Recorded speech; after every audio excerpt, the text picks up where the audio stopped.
आत्ताच. हां बरं झालं. बघा हे सगळं सेटअप झालेलं आहे इथं व्यवस्था. बघून घ्या एकदा काय कमी जास्त अजून काय करायचं असलं तर सांगा. अहो काय हे किती छान केलंय तुम्ही. सुंदरच केलंय. काय कमी जास्त असणार आहे यात? तसं नाही हो, देवाचं काम आहे. सगळं नेटकं व्हायला पाहिजे. उगाच कुठं गालबोट नको लागायला. अहो तुम्ही इतकी मनापासून सेवा करताय बाप्पाची, गालबोट लागणारच नाही. भावा मुके आलाय हार घेऊन. बेस्ट. बरं ओंक्या तुला बी सांगतो, तू स्वतः जातीने लक्ष घाल, कुठे जाऊ नको. सगळा कार्यक्रम होतोवर आहे की नाही हो? हो. होय. सगळा सोहळा नीट पार पडू दे. महाप्रसाद महाप्रसादासारखाच वाटला पाहिजे. सगळी माणसं तृप्त होऊन घराकडे गेली पाहिजे. पोटभर जेवून खाऊन ढेकर देऊन लहान पोरापासून म्हातारा कोतारापर्यंत सगळ्यांना आग्रहानं जीव घाल बरं का.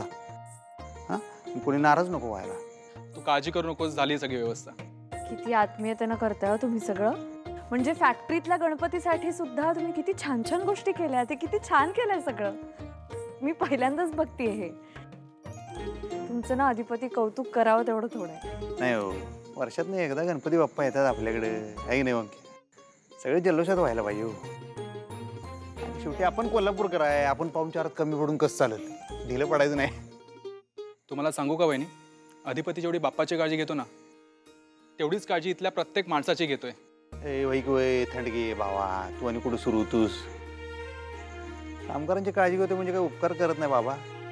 ते आहेत म्हणताना आपण आहे. त्यांच्या जीवावर सगळा डोलारा उभा आहे. हां आणि कामगार असले म्हणून काय झालं, माणसंच आहेत की शेवटी.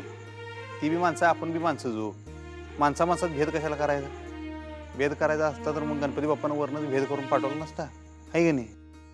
आमच्या आईसाहेब काय म्हणतात की जग जिंकून या म्हणजे निवळ पैसा कमवा असा त्याचा अर्थ नसतो. जग जिंकून या म्हणजे माणसं कमवा, त्याच्यातच जग जिंकणं आलं असा विषय आहे तो. ते खरं हो हे. अहो म्हणून तर लोकमान्य टिळकांनी गणेशोत्सवाची स्थापना केली ना, जेणेकरून लोकांना देवधर्माबरोबरच देशधर्म सुद्धा करता यावा, तो त्यांच्या मनात रुजावा.